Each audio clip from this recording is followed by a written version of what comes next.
So to start, we'd like to say that we all know that creating a great resume is one of the most important steps in your application process.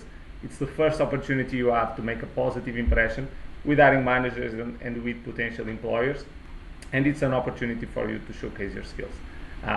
We also know that it's a process that can be very challenging and sometimes overwhelming, and that's why we've decided to organize this workshop to give out an opportunity to challenge some misconceptions, to share some practical tips, some strategies, and some insights for you to create a resume that stands out.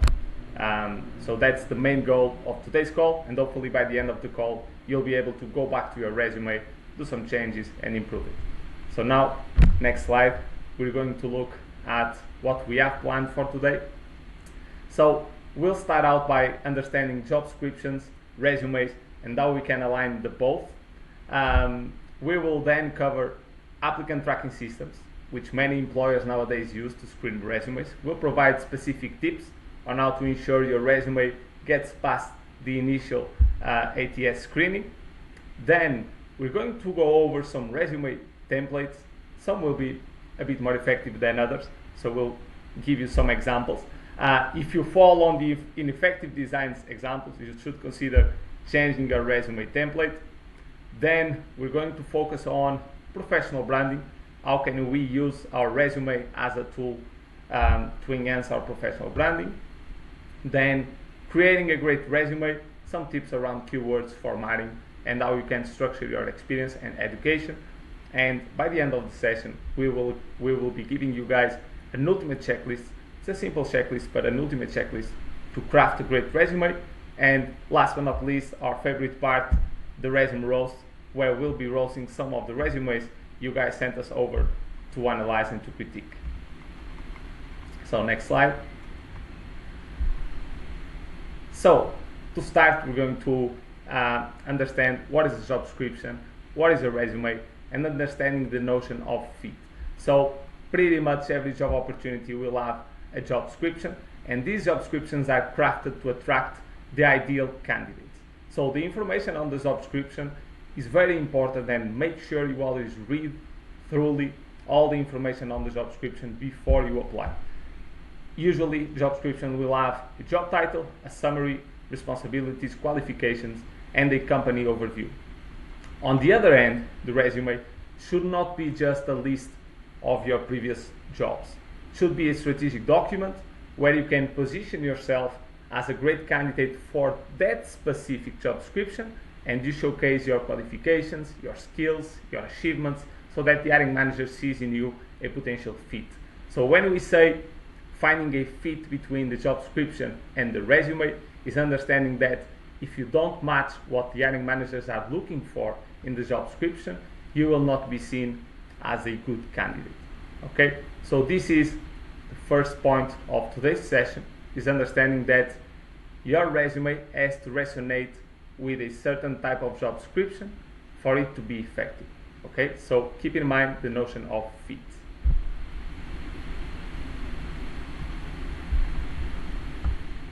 You're on mute, Key. I can read lips, but I'm not sure everyone in attendance can, so.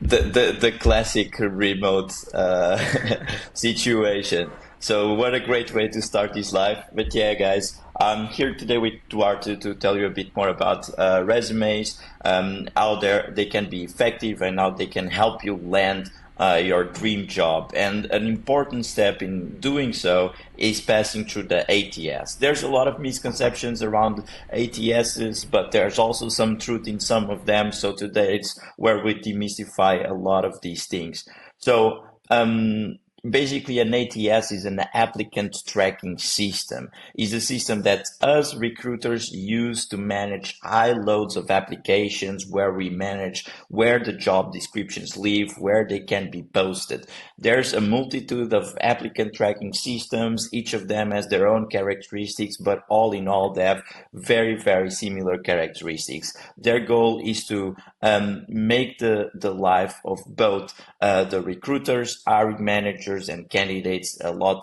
easier, and as Duarte put it, finding that fit in an easier way. So all these companies have a product, and their product has to stand out somehow. So they want to always make the life easier for us recruiters and for the hiring managers, and sometimes that ends up making the life a bit harder for the candidates. So what does an ATS actually do? Basically, this image really gives us a really nice overview. So first, through the applicant tracking systems, the ATSs, the company starts by having a place where they can store their job vacancies, and more than that, a place where they can post, a platform where they can post these postings across several platforms. Think of LinkedIn, Indeed, Glassdoor, and a lot of other platforms. It's also a way for applicants to submit their applications. It's also where the careers page lives, and where the applicants can go to submit their resumes, sometimes cover letters, and other additional information that can be submitted. A lot of what happens after you submit these ATS is what matters the most for this workshop. So once the ATS receives your resume, it will parse it. And parsing the resume is basically identifying the key points in that resume that make sense for that specific job. And that's basically picking the right keywords, stack ranking them, and creating a ranking of the candidates. This ranking will help a lot of these recruiters to shortlist and identify the top fits for their job openings, and from there, pick who they will have on their initial talent screens. So basically, adjusting your resume with the right keywords for the right job will make your resume more relevant for the ATS, making it easier to be surfaced and to call the attention of the recruiter for them to call you for an initial interview. So always bear that in mind when, as Duarte said, always look to the job description so you can match that to that matching process with your resume, do that personalization work so that you can easily be highlighted to the eyes of the recruiter. But it's not just that ATS actually does. In a lot of cases, it helps with scheduling interviews. It helps with sending the practical exercise and take-home challenges that I know all of you love, but also other things like automating contracts, background checks, and all of these things. Basically, it's a platform that makes life easier for everyone. The TLDR of this slide is really that you need to take into consideration the capacities of an ATS, making sure that you play with those capacities and make sure that everything that the ATS does, you replicate on the resume. So if it will parse your resume, you will optimize it for that. If it will stack ranking, if it will stack rank your resume against other candidates, you'll make sure that you're picking the most relevant keywords and the most relevant sentences in your resume to really bring that up. So now, we want to share some of the most important things to have into consideration to make this a reality. And we split this into portions. So we have the format and the content. I'll start with the format because this is where people suffer the most and where they hinder their chances of getting their first interview. So first of all, you have to focus on an ATS-friendly format. What does this mean? Focus on using simple colors, focus on standard fonts, go with Arial, go with the very, very simple fonts, because parsing, it's actually something that happens in the back end of the ATS. So it's better if you actually use a simple font, because it will be easier for the system to actually parse it and extract all the relevant information that you want to be extracted from your resume. And then just make sure you're as straightforward as possible. If it's a summary, just make sure that the headline for that section is summary. There's no need to reinvent the wheel. That will just hinder your chances of making it through. So just really focus on very straightforward headings. Don't add a lot of graphics and fancy stuff. Keep it simple and straightforward, because that helps. It's also a way, not just for the ATS, but when the recruiter looks at the resume that's clean, it's easier for the recruiter to spot if that candidate is a fit. A recruiter spends 10 to 15 seconds looking at your resume after it goes through the ATS. So just make sure that you have all the information that's needed. No stuffing that won't help you at all. So yeah, just make sure that the format is very, very easy and readable.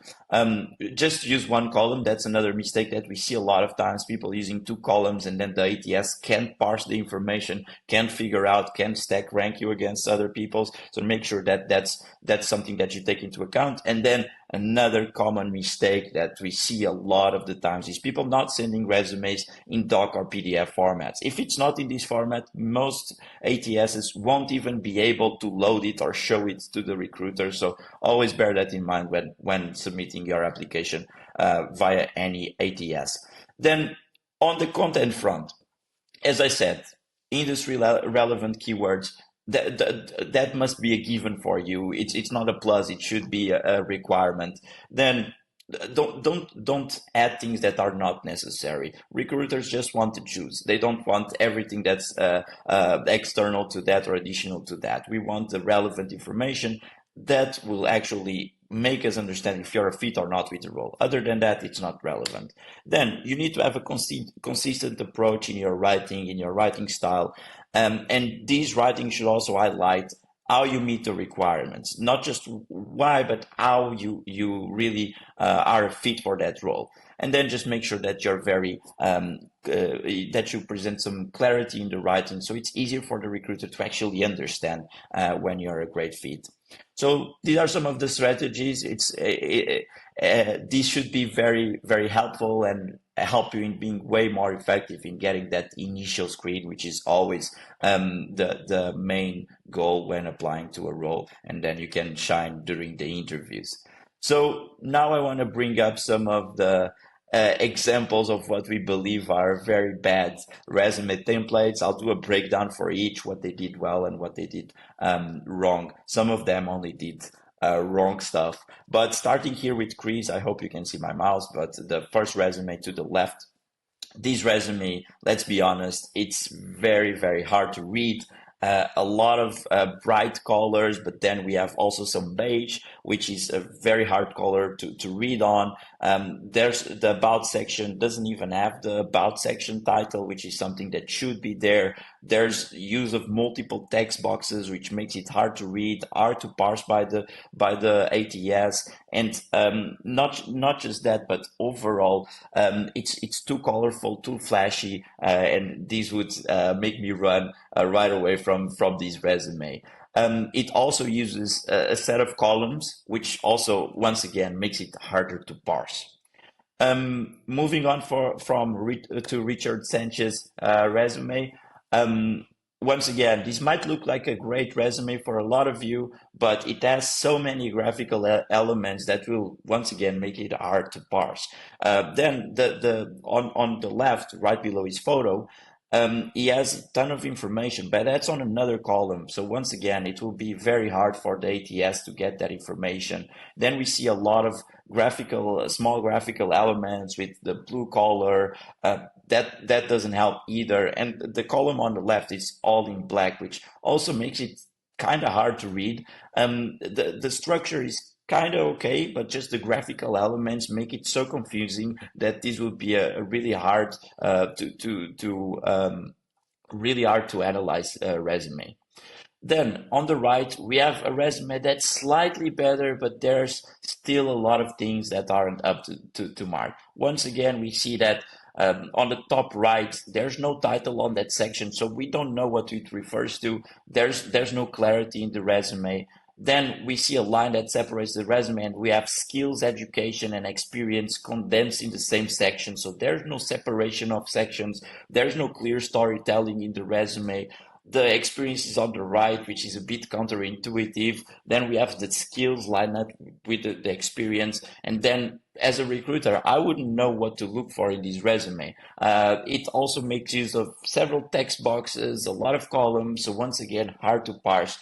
by the ATS. So these are some things that you can see a recruiter looks at when looking at your resume, and the same thing happens when an ATS looks at your resume. So please pay attention to these things because they can make it or break it when you get the first interview that you're looking for, especially when you're looking for that dream role.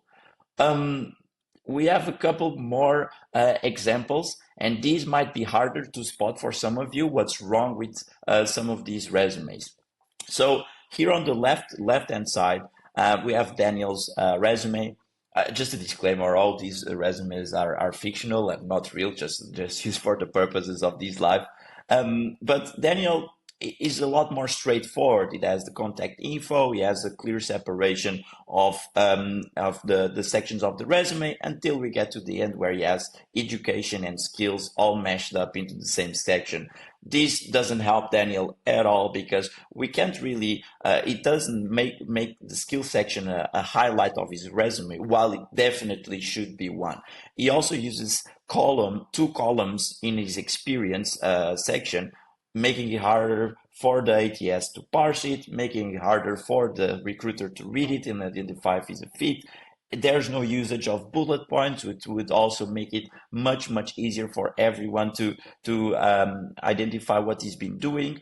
And overall, the rest looks great, the color choice and everything, but these things would make it very hard for the ATS and for the recruiter to find a good fit here. Then looking at the resume that sits in the middle, Jimothy, great name.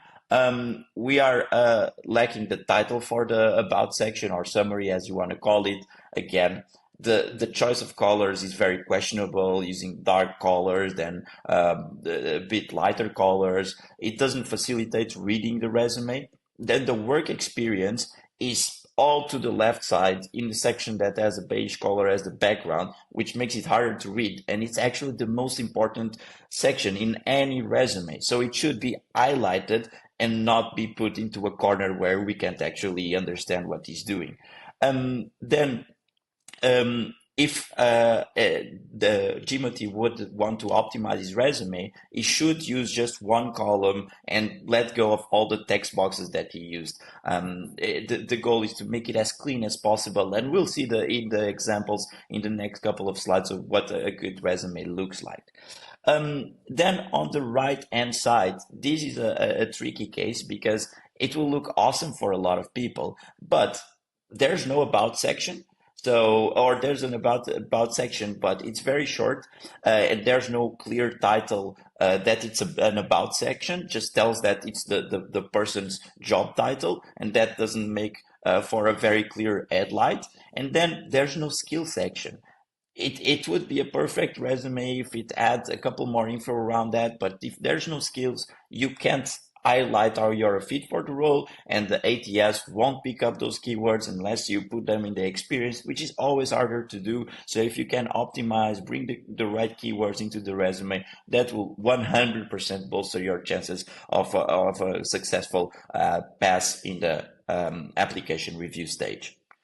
So it seems like the roast already started, but let me move on to the good resume templates to show you how you should do it and do it the right way, and then I'll pass it on to Duarte. So these are some of the templates that we are used to work with. These are very, very clear and straightforward resumes. They're consistent in the titles, they're consistent in the colors, black on white, very easy. There's clear separation with the bar between each section to create that logical approach to the resume.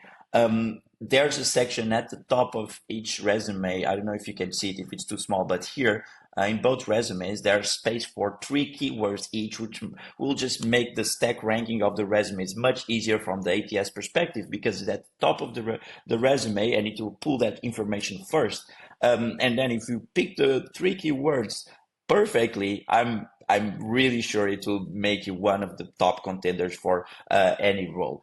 Then there's a slight difference between both, and these will be because of the seniority of the candidate, and I'll tell you why in a second. So here we can see the skills under the experience, and on the resume to the right, we can see the area of expertise first and then the experience later. So why is this related to seniority? On the left, this resume is for someone that's way more experienced, more senior candidate, because their work experience will be very, very valuable, bring valuable information to the role, and they don't rely that much on having the skills there to make them a relevant candidate. Versus the resume on the right, it shows the areas of expertise first, because that's what people need to do when they're less experienced to bring that skills and the keyword matching up in the resume so the ATS can pull that info first and make them a more relevant candidate. And then the recruiter can go through the experience, which will be an addition to the skills rather than the whole juice of the resume. So yeah, just a TLDR on this, make sure that your resumes use very clear and simple fonts, simple letters, one column. There's not a lot of text boxes, and just think of the keywords. That's a really a key aspect on any resume. And now moving on to Duarte. Thank you. Awesome.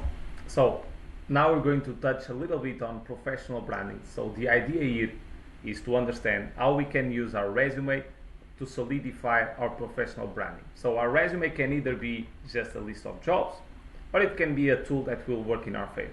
Okay, so you can move, Guilherme, to the next slide. So now we're going to see that every resume has several opportunities for us to position ourselves in a professional manner. So the first opportunity, as Guilherme pointed out, is the section that says keyword/keyword/keyword. So on that specific section, we can opt for relevant keywords for the positions we're applying, or we can opt for a professional title or an headline. So the reason why we like to use this section for a professional branding opportunity is that it immediately tells the hiring manager what we are as a professional. It tells them what we like, what we are good at, so what is our expertise, and in some way it can tell them what we're looking for if we decide to go with the professional title. So it's always important that on that first section with the keywords, we are very precise with the keywords we decide to use, and make sure those keywords are relevant for that specific opportunity. Then we have the professional summary section. So the professional summary section is an opportunity for us to tell the recruiter a little bit more about our expertise. It allows us to tell the recruiter what we're seeking for, so what are our career goals, and it's also a sneaky way of seamlessly integrating some relevant keywords without context. Because when you add keywords on the professional experience, you have to explain how you use those skills. But in the professional summary, you can just say, oh, I am very passionate about skill 1, skill 2, and skill 3, and I'm looking for a role that allows me to develop skill A, B, and C. So it's a very easy way of implementing relevant keywords into a section that is higher on the resume. So it's also a very good opportunity for professional branding. And then you have the areas of expertise or the key skills, which is also very straightforward. You just add skills that are within your range of expertise and allows hiring managers to understand at a glance what is your capability, what are your capabilities, what are your skills. So the idea is that, considering that hiring managers spend very little time looking at our resumes, in a short period of time we're able to position ourselves in a professional way and tell them everything they need to know regarding our skills. Okay, so the takeaway from this slide is that 3 main sections for your opportunities of professional branding within your resume will be the headline, the professional summary, and the key skills or areas of expertise. So now moving on to the next slide. As Guilherme was saying, the key to having a great resume is balancing format with content. And we've focused a lot on format so far. We didn't focus as much on content, but this slide is very important for us to make sure we have great content on our resume. So whenever we're trying to explain our professional experience, it's important that we write impactful bullet points. This is a formula that we usually like to go with. We like to start with an action verb, follow it up with a task, and then a result, or we can also do action verb, result, task. So the idea is, when you start with an action verb, you're basically explaining the impact you've had. Okay, so you start with an action verb to convey initiative and to convey impact. Then you explain the task, so it becomes clear what expertise you possess, and then you explain the result you achieved, because you want to showcase the impact you've had and the achievements you are able to get within that position. And when you go to the result, it's always valuable if you have specific results, quantifiable metrics, so any type of number, percentage will always be valuable. But if you don't, you can still add a result that is not quantitative, but rather it will be a qualitative result. So if you look at the screen, you'll see an example that is not very effective. So for instance, we have a bullet point that says sales and marketing strategies for the marketing department. So it's not very specific. It does not have any quantifiable results. It doesn't really tell exactly what were the sales or marketing strategies that were used, and it doesn't really explain the impact. So a better bullet point would be boosted annual sales by 20% by implementing targeted marketing strategies. So it's a lot more clear.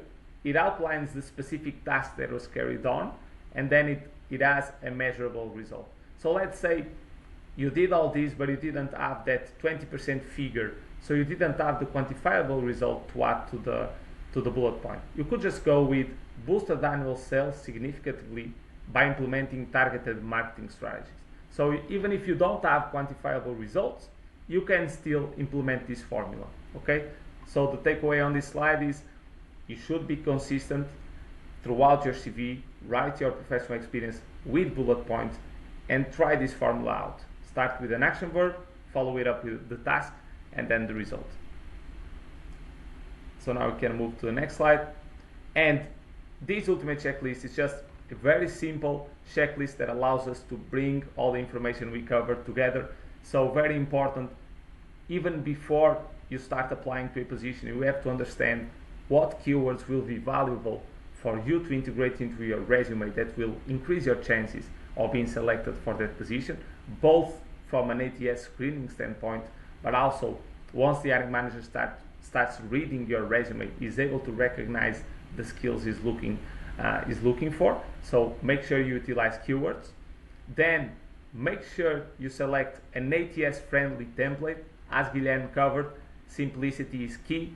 Go with one column format, standard fonts, clear headings. Don't overdo it. Keep it simple. Then focus on professional branding. Every resume has the potential to be a tool that works for you rather than just a list of jobs. So make sure you use an headline, professional summary. You use the key skills section, making sure you use those keywords that the ATS candidate is after. And last but not least, make sure your resume's formatting is on point. So your job titles, companies, dates, they are all formatted, they are all clear, and make sure you use impactful bullet points with quantifiable results whenever it's possible. So now, I think we're going to move to our favorite part of today's session. I think.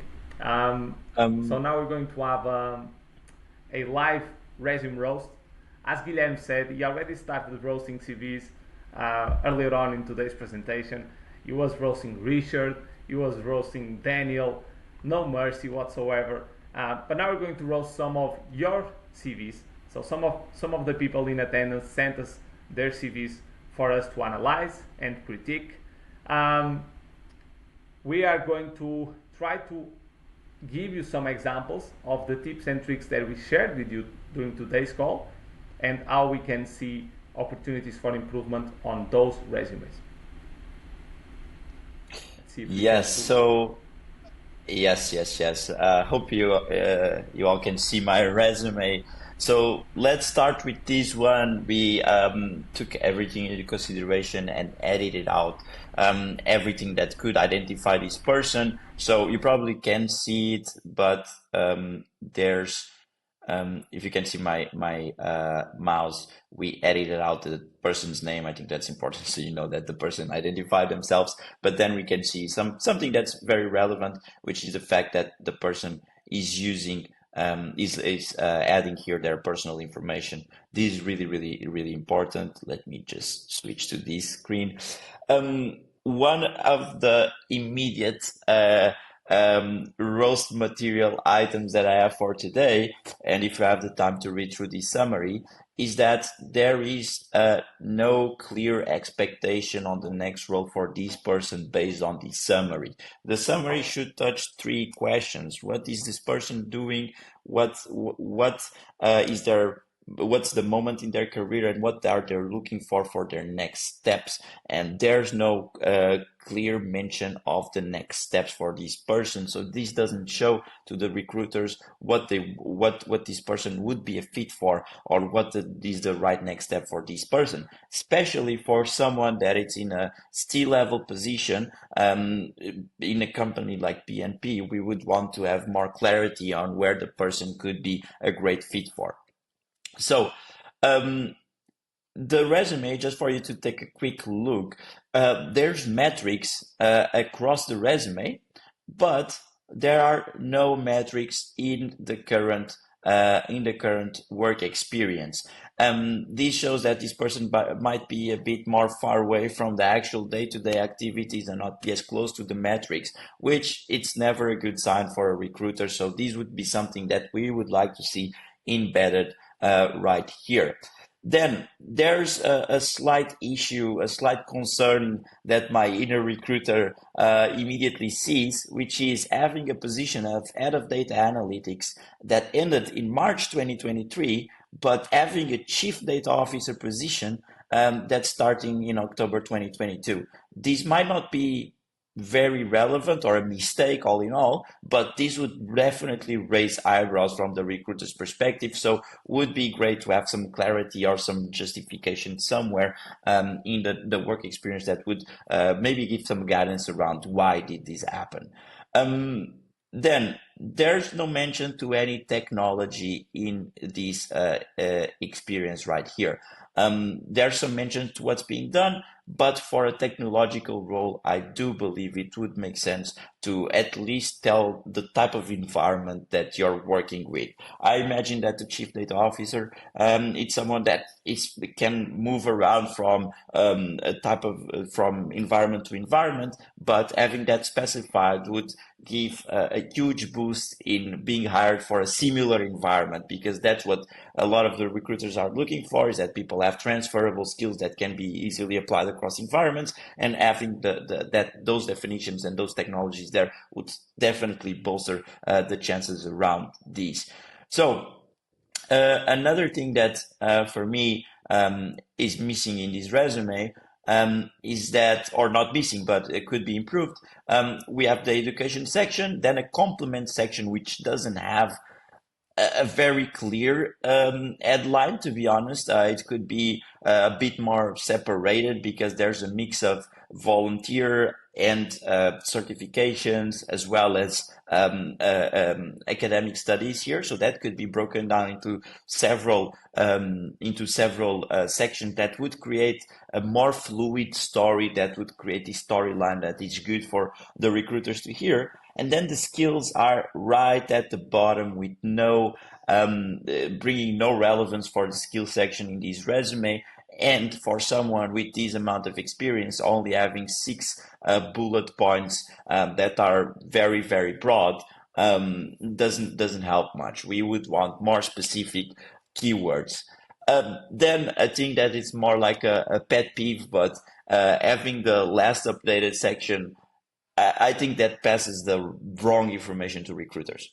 Why? Because you should always send the most up-to-date resume that you have. If you need to do that, it shows that you're probably just updating your resume and sending it out to tens of opportunities at the same time, not making any adjustments for the specific company that you're actually applying for. So that would be my roast for this resume. Of course, there's a lot of pros here, such as, let me just go to the page, such as the use of just one column, the simple colors, the standard fonts, and the minimal usage of text box and graphics.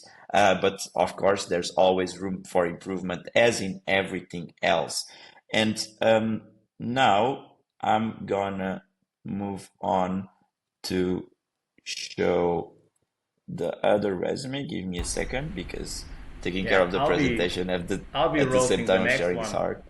Yeah, you seem to be having way too much fun, so I'm going to roast the next one.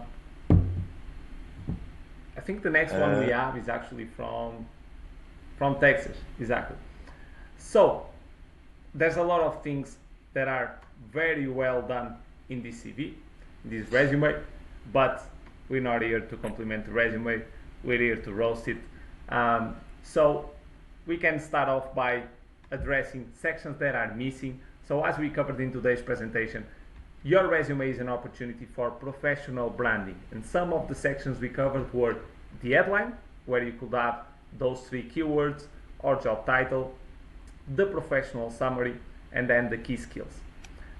This resume is missing the headline. The headline is always a good opportunity for you to add 2 or 3 relevant keywords that are relevant for that position or relevant to that specific industry. So that's one of the first things I would add to this CV would be an headline on top, followed up by a professional summary. The professional summary will tell the recruiter who I am, what is my expertise, and what are my career goals. And within the professional summary, I will add some additional keywords that will also add to my ATS scoring. Then you can see that the headings on experiences is in the plural. We could probably go with the singular, so with experience or work experience, which will be more easily recognized by the ITS. Then this candidate opted by starting with the company name followed by the position. Usually it's better to prioritize the position, which is what recruiters are looking for, rather than the company. So whenever you apply for a job description, they are looking for people with previous experience in position X, Y, and Z. They don't usually look for people with experience in a certain company, unless it's a big four. Sometimes they do look for that experience. But in this case, I would suggest starting with the position, title first, and then the company name. We can see that we have plenty of information, but some of these bullet points are quite redundant and they don't really focus on achievements. So there's not a lot of standout achievements and there's not a lot of quantifiable results. So I would probably remove some of the bullet points that don't add a lot of information. So for instance, actively work with insurance partners to lower vehicle damage costs. Unless I'm able to make this bullet point a bit more impactful and helps me stand out and show how I've achieved something with this point, I'm just outlining one of the tasks that comes with the job. So it's not really worth adding it to the CV. So if you look on the second experience, where we see from September 2021 to February 2022, the action verb on the first bullet point is in the present tense, ensure, whereas the other action verbs are in the past tense, developed, grew, created, increased. This is not a very big issue, but it's important for a consistency standpoint to make sure we maintain the same consistency across all bullet points. And then you can also see some opportunities to rewrite bullet points. So if you go to the first experience, Guilherme, if you could just scroll up a little bit. So the very first one, and the very first, the second experience, the one that says ensure the branch exceeded company expectation in sales and customer service. Yeah, the first bullet point of the second experience. So you can see that this bullet point could probably be rephrased to add some quantifiable results. So I could probably change this bullet point and write something such as exceeded sales targets by X% and improved customer rating service by Y%. So just adding quantifiable metrics to that specific bullet point. So whenever possible, make sure you add some impact to those bullet points. And then this resume is also missing a language section. So a lot of people nowadays, they don't really add a language section, and it's possible that you only speak one language. Even if that's the case, it is still worth adding a language section only because job descriptions usually have a language section or a language requirement section. So it's an opportunity for the parsing to find another matching point with the resume. Okay, but overall, it's the format of the CV is very good, very straightforward. It's just it has an opportunity to leverage professional branding a little bit more by adding an headline and the professional summary. And the last section, the skills, could be a little bit better organized. Maybe organizing skills by category to be easier to read, and maybe utilizing bullet points just to make sure we can better read the skills. And also will probably make it easier to parse. So if you recall the good resume template that we shared with you previously, we had several skills aligned in bullet points. That would be a better option. So I think we've roasted this resume enough. We can move on to the next one. And the next resume will give you guys a different look because it's from a different functional area. And resumes can also be quite sensitive to industries and to functional areas. They will not always be the same. So this resume is for an UX UI designer. So you're expecting to see a little bit more of emphasis on the format for this specific resumes. The first thing that stands out on the contact section, so Guilherme removed the contact information. So, but you can see the person add a phone, an email, a location, and a LinkedIn. If you're working as an UX UI designer, it's very important that you add a portfolio link. So you should have a digital portfolio where we can see everything you've worked on, or at least the most relevant work you've done. So it's almost giving us a sneak peek into what you're capable of doing. So first tip would be to add a portfolio link on the contact information for the CV.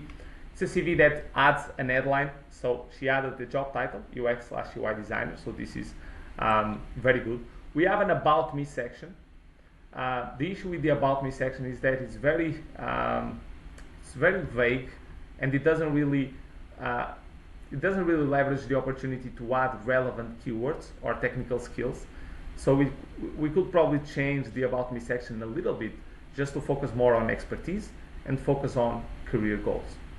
Also, you can probably tell by the way this resume is structured that it utilizes a lot of graphic elements. So it has a lot of lines, a lot of images, a lot of text boxes, and as Guy explained, this can make it very hard for the applicant tracking system to parse relevant information. So even though it's an UX UI design resume, it's important that we balance out the format with the ATS compatibility. So maybe trying to reduce the number of graphic elements and text boxes while still making it visually appealing. We can also see on the professional experience that we have an opportunity to write impactful bullet points. So instead of writing everything in run text, we could use bullet points and try to focus a little bit more on key metrics. Okay, so for instance, you can see the first statement says, experienced in architectural design, specializing in 2D and 3D floor plans. Instead, we could probably say, I design, so not with the I, but design 2D and 3D floor plans, enhancing project efficiency and client satisfaction. And that would be one bullet point. And then we move on to the next. So it's a way of organizing information that is easier to read, and it becomes a bit more impactful to the recruiter that's reading it. You can also see a similar example where it says proficient in creating custom icons and virtual product representation. Could probably go with created custom icons and visual product representations, and then we add the result. Improving user interface and client presentations. So it's just a way of showcasing impact on your bullet points. I also think that a little bit lower on the resume, we have an opportunity on the technical tools and the skills section. So it's very good that we added a technical tools section, but we could probably group it by category. So we could probably have a category where we focus on design software, and we would go with Figma, Illustrator, Photoshop, and then we could probably add development tools, and we'll add Visual Code. The number of years of experience in each one of the technical tools is not needed, doesn't really add a lot of value. We're just trying to have those skills there to be easily recognized both by the ATS and the hiring manager, but the years of experience are not very telling. You could have 1 year of experience with a tool and be very good at it, and you could have 5 years of experience with the tool and still be very average. So the number of years is not very relevant, and it's also very good that the person added hard skills and soft skills. But again, you can see that probably each one of these sections needs its own text box, so a lot of graphic elements, but still it's good that they added it, and it's always an opportunity to adjust these skills to the job description. Maybe reduce the amount of soft skills. I think it's a bit of an overkill going with 7-8 soft skills, but it's still a good resume nonetheless. And we're still missing a language skills section.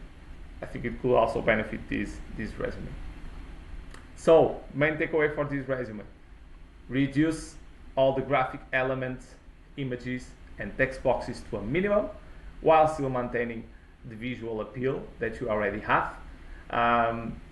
Keep up the great work with regarding the content on the hard skills, soft skills, and technical tools, but you have an opportunity to rewrite your professional experience with more impactful bullet points. And also in your education section on the column on the left, you also have an opportunity to rewrite all the information that you've added to make it very more concise and only focus on impactful achievements. So there's a lot of information that is not adding a lot of value on this description. Focus just on the achievements or just on the specific projects you develop. Apart from that, great resume. I would say 6 out of 10 as it is, but there's definitely room for improvement. That's probably something we should start doing, Guy. So a rating at the end of the resume, just so they know how much room for improvement they have. Okay, that's a good one. I would say for the first one, I would also give a 6.5. There's still a lot of things to work on until you get to a 10. A 10 would be a resume that I would look at it and I would have zero things to roast. So we don't have those examples. What would be the score that you would give to the previous one that you reviewed, Duarte?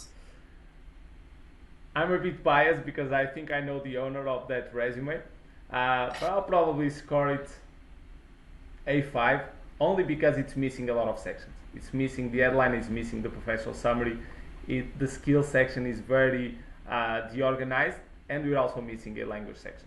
If we had those sections there, even if they were not as well written, I would rank it probably a 6.5. But missing those sections is not acceptable. We're missing out on a lot of opportunities. Fundamental. Yeah, I totally agree.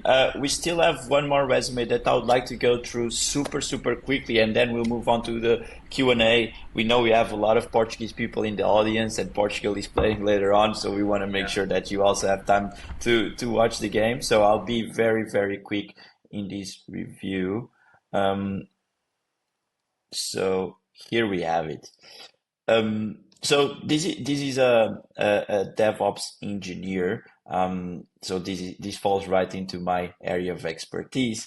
And so there's a name here. Things that I like the mention of GitHub. This is very important for tech people, especially if you do a lot of commits and contribution to open source projects. If you don't, then it's probably you're gonna shoot yourself in the foot. But if you do make a lot of contributions, it's pretty good, and it might save you going through a practical exercise throughout the process. So just go for it and add as much links to code platforms or similar platforms to GitHub as you can. There's not a clear headline for this section, which is not very good. We would want a very clear outline of this section. Once again, as a first resume that I reviewed, there's no clear mention where these people wants to go with this resume, with this about section. It's just overall describing what this person has been doing. I like to mention to some results, but that doesn't tell me what's the type of role this person is looking for. Then we have a very interesting resume here because there's a separation between business and technology skills. In my honest opinion, key technology skills, it's not a very clear headline. We should go with or tech skills or just skills because it will be just easier to parse. And I would combine everything in just one section because having the two columns can be hard for it to parse. But let's have something in mind. This is a tech resume, and what's going to be much more valuable rather than the business skills that can be assessed in any interview, and what will get your foot in the door is having the right tech skills for that role. And that is where you can shine and really adjust the skills shown here, the technical skills, to make sure that those are relevant for the role. And another thing, and this is something that I've faced a lot of times, and I've seen a lot of hiring managers doing this. The first keywords that you select for the skill section in technical roles, in a lot of cases, are the skills that you're most comfortable with. So you're basically stack ranking them according to your ease of working with these tools. So make sure that you make that selection right and that you adjust it per role.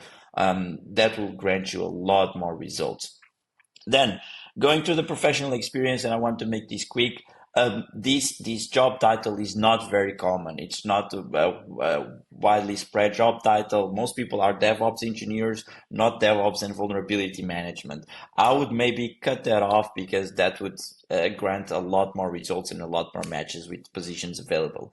Then one interesting thing is that it follows the bullet point structure, but it doesn't have the bullet points. So I don't know what happened there. Maybe the bullet points are in white or something, but it would be better to have the bullet points because that creates a very great separation of concerns there. And then one thing that it's kind of painful to see is that this resume, the technologies are in the page below. Some of these bullet points are very, very verbose, and we could maybe shorten them so that the technologies used could fit in the page above, and that would really make it easier for both the ATS and the recruiter to just look at this resume, identify if this person is a fit. Then this is another pet peeve of mine. I don't think it's very relevant to have the location where you're performing the role unless you're applying for in-person roles. Other than that, I don't think it adds a lot of information, and it can actually be hurtful for you because if you live far away from the office or anything like that, you might not even be considered, even if you are one of the top applicants for the role. So bear that in mind while adding the location here. Same thing goes here, no bullet points, but I do like how it's written, how the verbs are done. There are some repetition that could be avoided. So I would just look to rewrite these in a better way around the repetition of some of the verbs. Then the only the other things are pretty good. I like how it's organized, how it's easy to read. The font is pretty good, and it mostly uses one column and has the right contact informations. But yeah, I'll cut it short for now. I went through it very, very quickly, and now I believe we are ready for our Q&A. So let me just move on to that. Just give me 1 second. And here we are. Hope you can all see my screen again.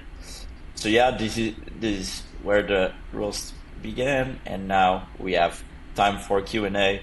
And Duarte, I think I think we have the slides here with the questions. So maybe let me take on the question from Renato, and then you can take one of the others, and we go one by one. So starting with Renato. Renato asked how about using the LinkedIn format provided by the deprecated LinkedIn Resume Builder. So I think that's awful for one simple reason. It shows no effort. That's just making a download out of your LinkedIn page. It has no personalization to the specific opportunity. There's no personalization to the keywords. It shows really to no little to no effort to the recruiters. I don't think that's a good way to show yourself or present yourself to a company, and you're really hindering your chances to get through the door. You always should choose personalization versus the easy way out. People that choose the easy way out most of the times don't land their dream jobs, land jobs. So that's the difference between going 90% and 110%. That will also impact the opportunity that you'll get at the end of the day. Yes, definitely. I 100% agree. But you also, Renato, you also have an opportunity to use LinkedIn if you want, because as recruiters, we spend our day looking at LinkedIn profiles. So if you draw some inspiration from LinkedIn's format within your LinkedIn profile, so knowing that it has a clear job title, it has a clear company um, definition, then it follows up with the professional experience. You have an about me section that comes first.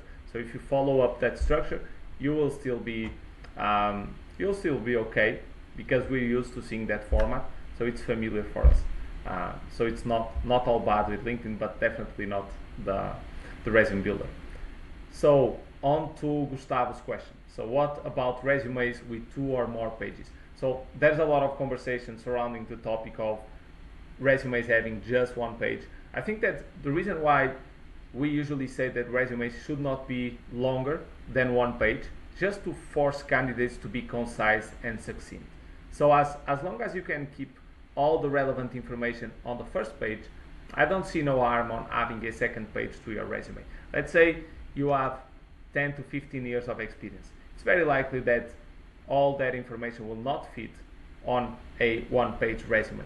But what it's really important is that you keep the most relevant information on the first page and the most up-to-date information that you have, and you are very concise and you're succinct. And you can do this by utilizing those impactful bullet points that we just shared with you, and making sure you leverage those opportunities for professional branding.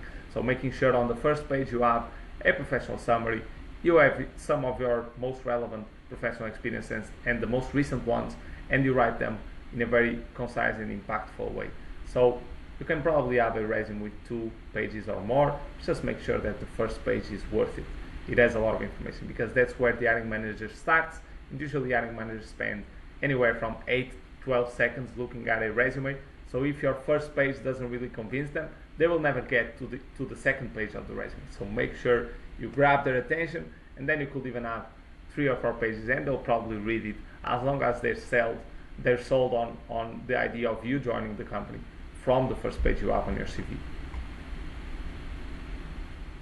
Well said, Duarte. So I'm gonna pick one of Diogo's questions. I think it's the same person. So, should we have a specific area for our art skills, or mentioning them in our specific experience is enough?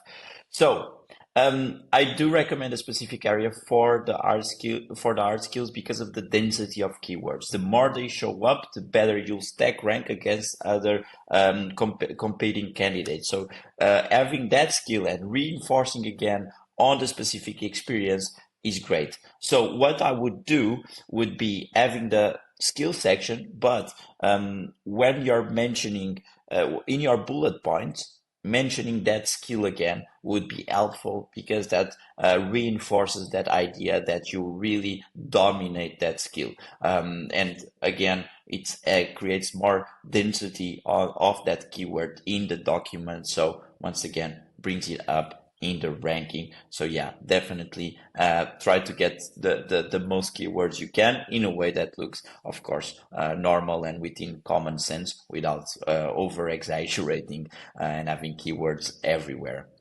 Duarte, will you take Yes, the second one from Diogo? Diogo. Yeah, so the second question from Diogo is, if we took a sabbatical year, would you still mention it in work experience?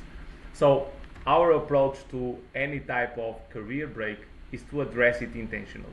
Whenever you have a career break, whatever the reason may be, just address it on the resume, because if you leave it unaddressed, you may find the recruiter that is a bit more biased, and they might read it as someone that didn't really made a lot of improvements, or didn't develop new skills, or didn't get new experiences. And whatever you did during that time, you probably grew as an individual. So there's always way of framing it in a positive light.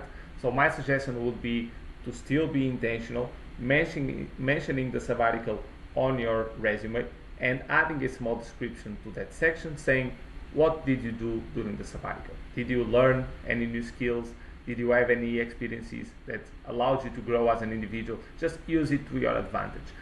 Because if you leave a career break, you leave it to the recruiter's imagination, and we never know what they might make of that career break. So be intentional, use it to your advantage, and always try to use it to paint yourself in a positive light, and how you've used that time to develop yourself.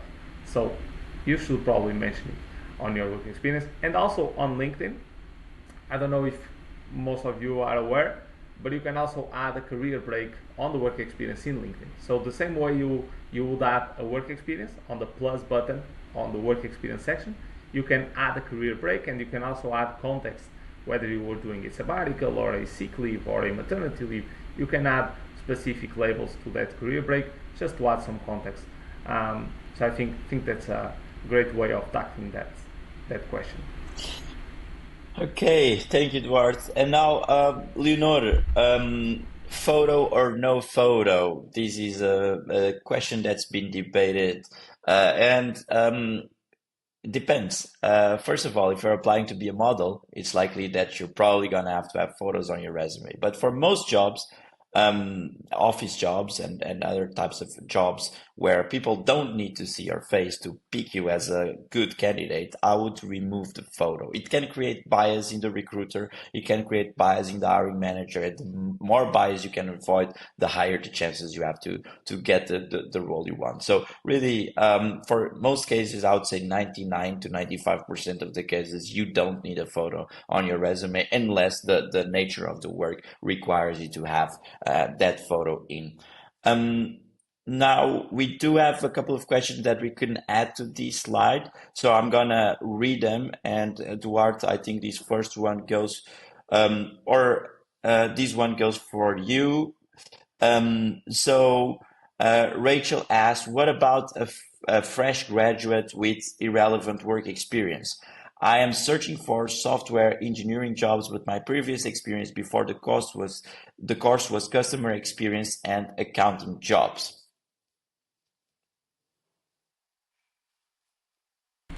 I was on mute. Okay. So question from Rachel, correct? Correct. Very well. So Rachel comes from a customer experience and accounting background. So it's very likely that Rachel doesn't have the necessary skills for the jobs she's applying for. And sometimes we do have the necessity to upskill ourselves and to reskill ourselves to be a strong candidate for those roles. So if you already have some things that you can add to your resume that can showcase your skills for that specific position, you should probably bring them higher on your resume. So when Guilherme was showing you the good templates, one of them had areas of expertise on top, so a little bit higher on the CV, and there you can just showcase what skills do you possess that make you a strong candidate for that position. Focus on professional training, certifications, any type of courses that you can do, even if it's a free course from Udemy or Coursera or LinkedIn Learning, whatever it may be, anything that could add to your resume and add to your skills section, and also allow the applicant tracking system to find those relevant keywords that you'll need to be ranked a little bit higher on the candidate pool. But also, most likely, you'll need to develop yourself, upskill, do some training, because if you come from an accounting background trying to switch over to a more technological industry, there's a lot of new skills that you'll have to learn. So maybe trying out a boot camp, doing some professional training, some certifications will definitely be very valuable to have more success in that career transition. Yeah, I would also add specifically for software engineering, there's a lot of things that you can do that are open source work that can be seen on GitHub. So that would be a very relevant thing to add. Just making sure that you post your work online and that people can have easy access to it. Because if a recruiter gets a resume, but there's a GitHub link, even though you don't have the relevant experience. But if you are applying for entry-level roles, they will know that people don't have that experience, but will seek for people that go the extra mile and start working on their own, on their side projects, and contribute to some other projects. So that's a huge way to, that's a great way to get a huge step ahead comparing to the competition. And we have another question. From João that I think I skipped, so let me go back to that. In the absence of professional experience in a particular tech of relevance for the job, is it worth adding a section of personal projects using this tech, or just mentioning it in the summary would be preferable? I think I just answered this question. So it would be a section that's reserved to these personal projects. I think that would be better, but also showing the keywords that are relevant to those projects in the skills section to bolster your chances of being selected for a role that's asking for those specific for the specific knowledge in that technology. And I think this would be the last one from Arthur's. Arthur's said, do I need to add a professional summary? I guess it could be parsed incorrectly by an ATS. For education, should I include courses with, without certificates and descriptions? Wow, this is three questions in one. So let's cover these two. Do I need to add a professional summary? And should I include courses and descriptions for those courses under the education section? Very well. So, do I need to add a professional summary? Absolutely yes. So the professional summary, again, is an opportunity for you to present yourself, showcase your expertise, and tell the recruiter about your career goals. But if that's not enough, it's an opportunity just to add relevant keywords. So you can seamlessly integrate keywords without a lot of context to your professional summary. So when we think about the parsing that the applicant tracking system will be doing to your resume, your professional summary is right up there, and it probably contains relevant keywords for that specific job description. So definitely try to use a professional summary. It's going to be valuable. And then the second part of the question was, so for education, should I include courses with or without certificates and descriptions? So within the education section, you should add everything that will be relevant for that specific application. So if you have certifications that are relevant for the job opportunities that you're after, you should definitely include them. As far as the descriptions go, only add a description if it adds to the value of the certification. So let's see you're doing a certification on software development, and some of the technologies that they're after were actually some of the modules that you worked throughout that training. Probably you could showcase on the description some of the modules that you worked with, just to show that you do have those skills, and you'll have another opportunity for a keyword to be matched against the job description by the applicant tracking system. So it really depends on, it's pretty much a case-by-case scenario. If the education, if that certification or that education piece is relevant for the application, be sure to include it. And if the description adds to the value of that certification, also be sure to include it. But also always keep it concise, keep it succinct. Whenever possible, use bullet points rather than run text. Perfect. And the Thank last you, one, do you Duarte. want to take the last one, Guilherme? Yes, Also I from can. Artur's. So, does an application letter provide any additional benefits, and does anyone still read them? So the cover letter. Yeah, that's a great question, and that's a bonus because we are talking about resumes today. But let's go a bit into the cover letter. So yes, once again, it's an opportunity for you to showcase why you're a relevant fit for the role, even if nowadays it can have less and less importance. It's still important. It's still another opportunity for you to showcase why you're a great fit. So just take every opportunity you can, especially when you're looking for a very specific role. Just make sure that you're using everything you can in your advantage. And maybe if there's two candidates, one sends a cover letter where they specify why they really like that company, the culture, the products, versus a candidate that only sends a resume. Who do you think the recruiter will choose for an interview? I would bet it's the first one that has the cover letter. So just make sure that you use all your opportunities to your advantage when looking for a new role, and don't leave anything to chance. If they are red, well, that's another question. I read the ones I receive, but it will be a case by case thing. I do think it's losing a bit of importance because the resumes are getting to a point where the people are getting very good at it and can condense a lot of relevant information there. And sometimes nowadays the cover letters are hidden. The companies will make application questions in the application form that will replace the kind of information you would add in the old school cover letter. So you have other opportunities to bring the same information, but in a different format or in a different area of the application. But yeah, anything to add there, Duarte? No, you absolutely nailed it. Thank you so Nothing much. to add, Guilherme. Outstanding. Thank you so much. Cool. I think we are pretty much wrapping up. I would just like to extend my thank you to all of you that participated. Feel free to reach out either to me, Duarte, reach out on LinkedIn. Feel free to connect with us.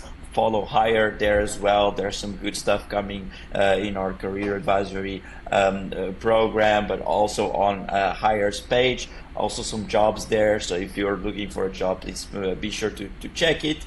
And yeah, it was a pleasure to be with all you here, guys. Awesome. Thank you, everyone. Thank you for coming out.